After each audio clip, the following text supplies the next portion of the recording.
So we're looking at the S&P on the left, the Nasdaq in the middle, and the Dow on the right on the 1 hour time frame.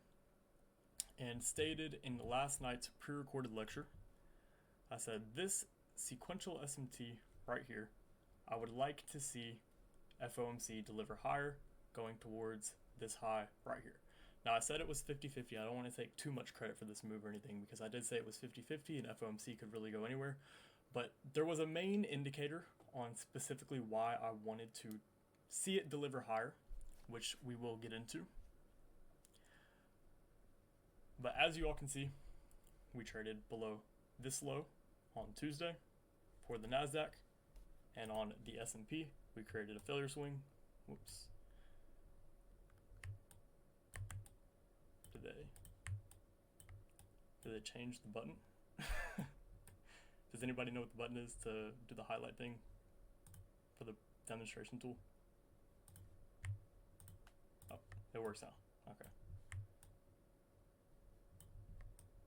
There we go. But we had this SMT right here, which is what I said I wanted to see to kick off the run. And it was below the true week opening price, which is important. SMTs that happen whenever you see the weekly halving theory come into play, and it's an SMT between Monday and Tuesday, and we expect Monday or Tuesday to form the high or low of the week as is, being a 2-3 sequence, then SMTs between Monday and Tuesday hold pretty good substance. So it kind of adds probability to it, as well as it being underneath the true week opening price. But looking a little bit deeper, we can see that the currencies have been completely lackluster, offering just back and forth price action, really choppy, really consolidative on the higher time frame. Is this what we expected? This is the interactive part. Yes. We wanted to see the futures triad play catch up and deliver higher, while the currencies, since it already expanded higher, we wanted to see them just stay lackluster. So whenever you have situations like this, where the currencies market decouples, as it is, and you're expecting the currencies market to be completely out of sync and just lackluster, while the futures market plays catch up, for intermarket analysis, that is whenever the bonds triad actually comes into play. Jacob, when do I use the interest rate triad or bonds triad, whatever you want to call it? I call it the bonds. When am I supposed to use this for intermarket analysis? I've been asking you all year, and you told me later. This is whenever you're really supposed to use intermarket analysis between the bonds and the futures triad. So there is a specific order at which intermarket analysis actually comes into play. And I'll draw it out like this.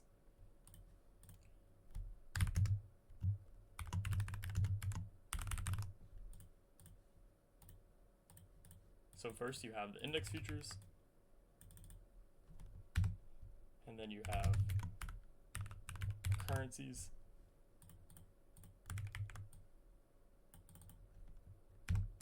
and then you have the bonds. So intermarket analysis between the index futures and the currencies will have a greater impact on each other. But if the currencies are decoupled, that's whenever you can use intermarket analysis between the index futures triad and the bonds. That's whenever that's most suitable. And you specifically want to look for this on the weekly cycle and higher. So for intermarket analysis between index futures and bonds, weekly cycle and higher.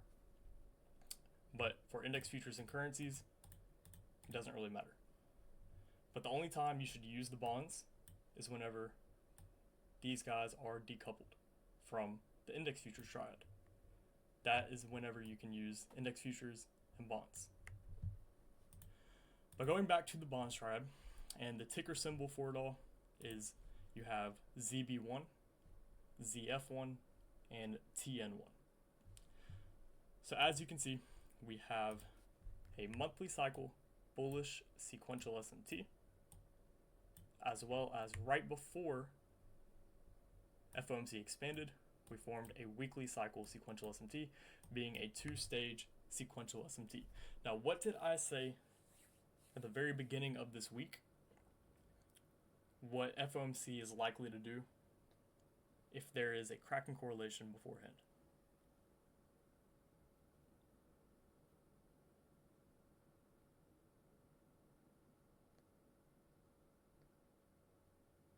Expand in that direction. Exactly. And it's important to keep in mind, both of these SMTs happened in regards to their true opens. So this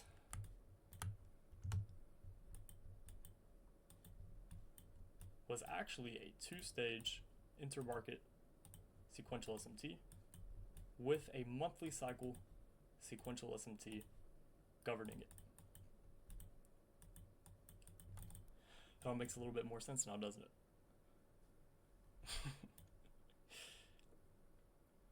But you have to follow the rules.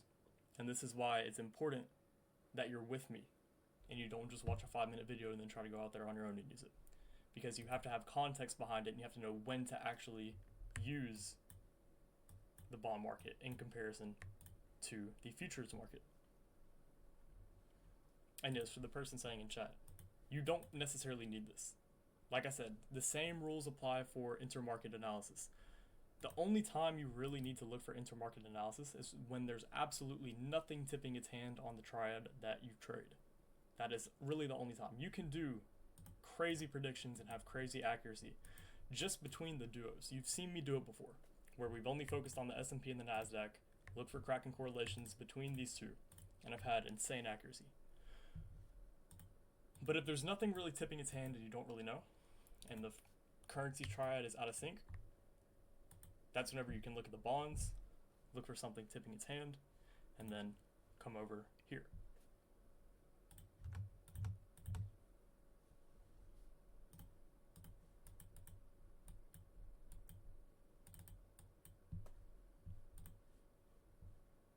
So for the bond market,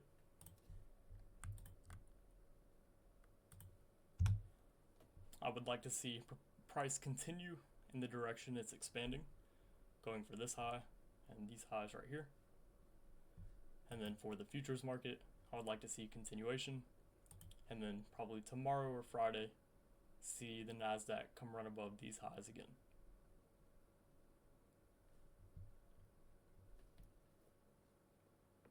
So we could just expect continuation.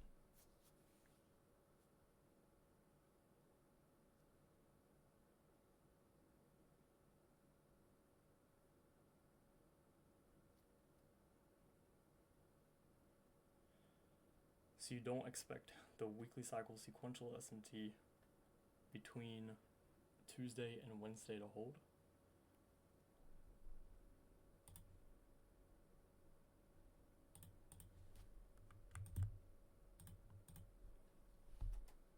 Unless you're counting the bodies, there's no real SMT here. There is a hidden weekly right here. But what do we have the lower end of the range?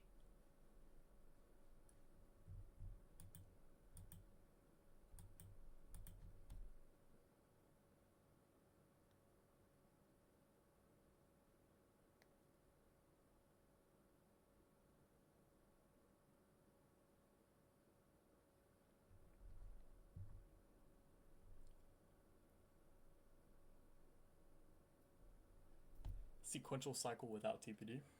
Yeah, generally with intermarket analysis, it's a lot more difficult to spot, especially with the bonds, just because the bonds, as you can see, it's a kind of an obsolete market. It doesn't really move as much compared to index futures, or doesn't move as clean. So TPD is tipping its hand. That's mainly a Forex and index futures kind of ordeal. But two-stage sequential cycle SMTs very well can still happen. And this is not hindsight, because those that have been in the one-on-ones, some of you guys have asked about intermarket SMT. I don't know if any of you are in here, but you guys know that since, I believe, like Q2, I've been saying I wanted to see CPI and FOMC take this higher.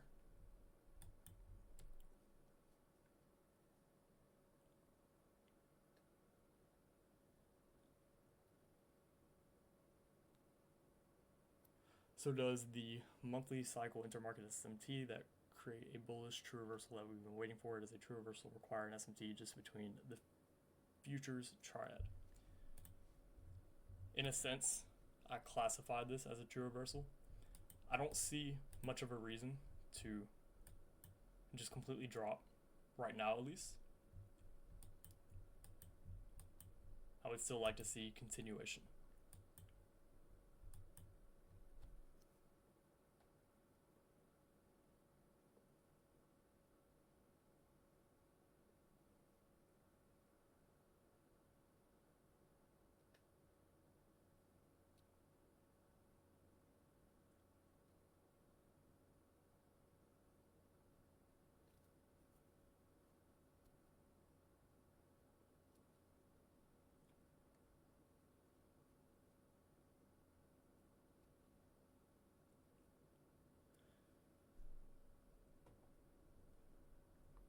Why using TN1 and not ZN1? This is the bonds triad. These three assets right here. You could throw ZN1 into the mix, but TN1 that's what I prefer.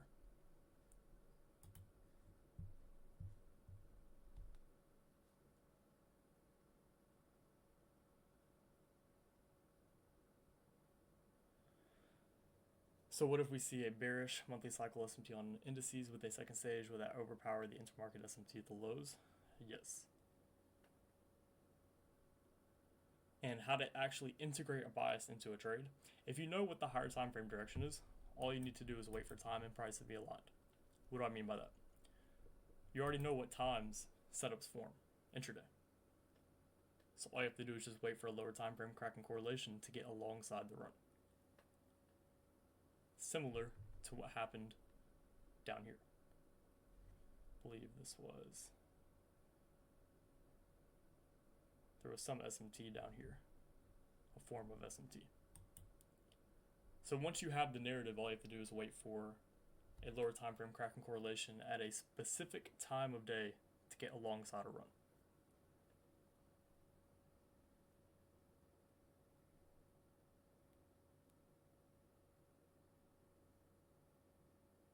Two stage mean the second stage is always a lower time frame? Yes.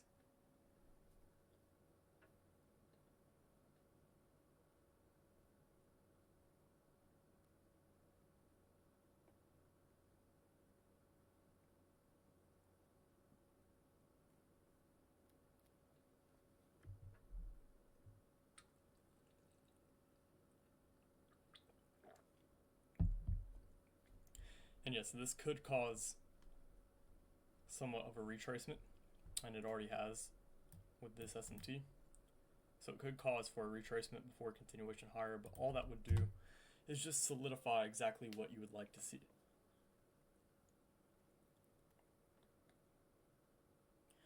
Remember, you said in the free lives at the Telegram that you like to use intermarket daily cycle sequential SMT with the bonds. Is that correct?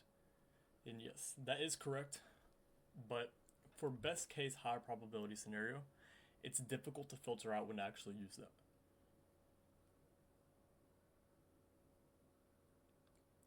Everything that I put out, even for free, still works.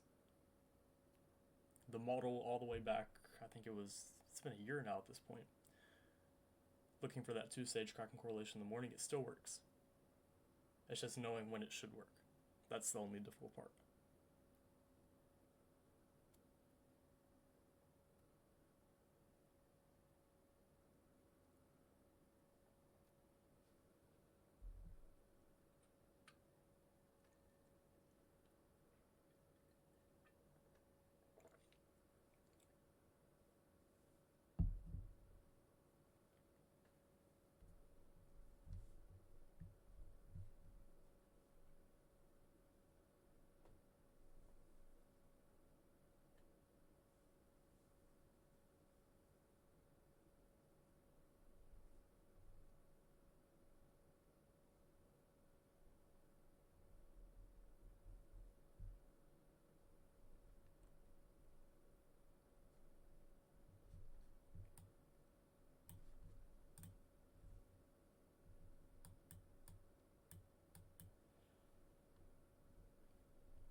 best case scenario is that this remains low of the week, and we continue expanding higher, and then we could see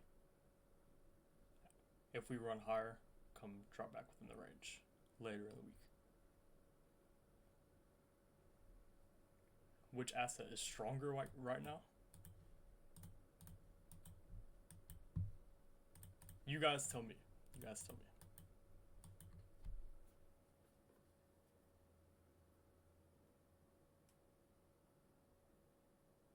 We're getting mixed answers. Why? We don't trade the Dow. It's the S&P.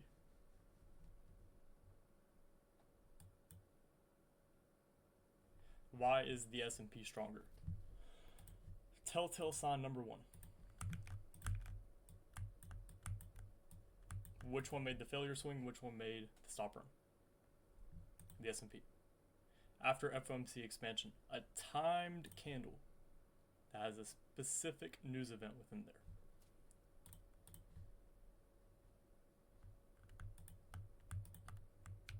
Well, actually, I'll do it like this.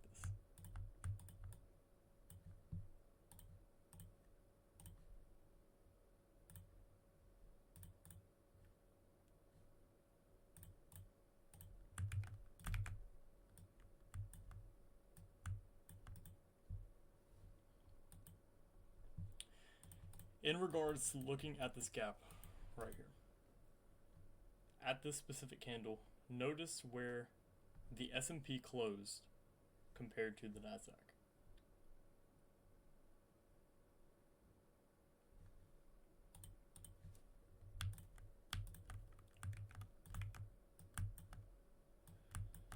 What do I mean whenever I say every single candle is a cracking correlation? This is what I'm talking about. You'll get to a point to where you can gauge strength and weakness just by looking at the chart. You can visibly see that the S&P closed greater above this gap compared to the NASDAQ.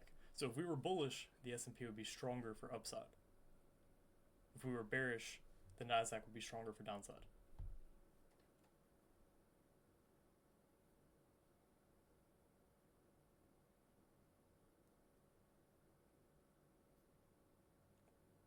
And that's something else. I'll read out the question. You mentioned in the price review something about FOMC being correlated to interest rates and something else. Can you go into further detail about this? This is what mainly impacts the bonds. This is the quote-unquote interest rate triad. So FOMC has an actual effect on how this market delivers.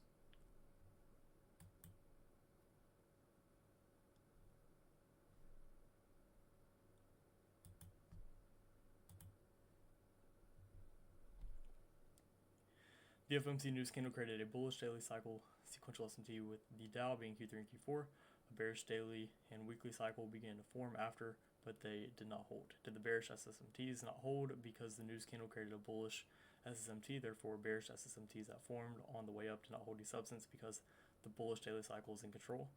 Yes.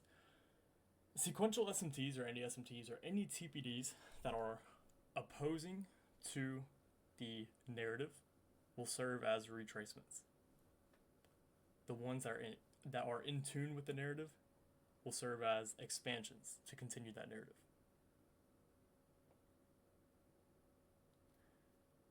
Sometimes a relative strength shift within the same day. How do you deal with that?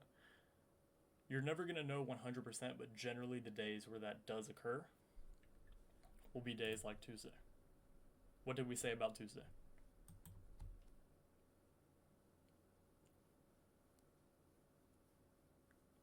Intraday, that is. Yes, low probability. So those typically tend to be the days where things like that occur.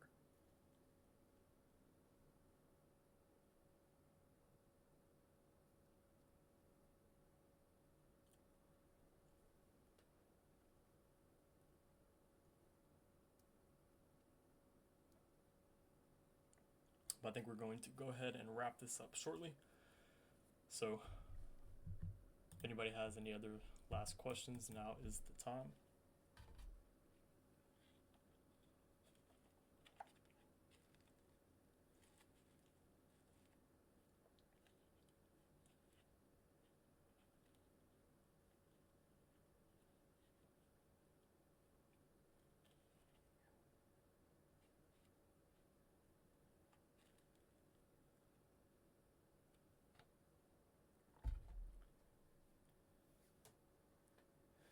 FOMC's role in halving theory.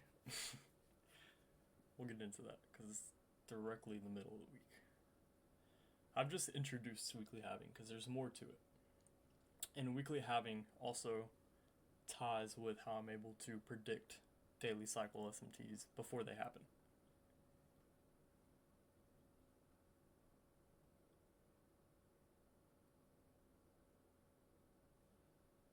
The first candle, because this is the closest gap.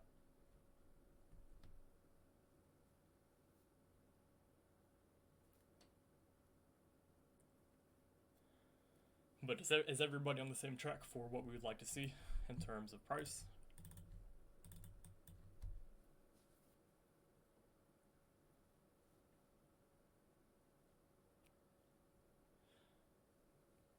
To the moon.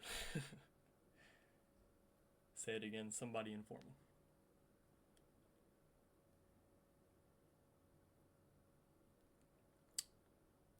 Bonds have to be in sync with premium and discount for sequential SMT too, right? Not necessarily. With that being said, hopefully you all found this one insightful. We have, what kind of cycle do you expect to see tomorrow to push price higher? We could see a daily cycle, but we've already had a good amount of daily cycles already this week, so they could be up. But if we're lucky, we'll see a daily cycle SMT either tomorrow or Friday. With that being said, hopefully y'all found this one insightful. I will speak with you all again in the Friday pre-recorded lecture. With that being said, good luck and good trading.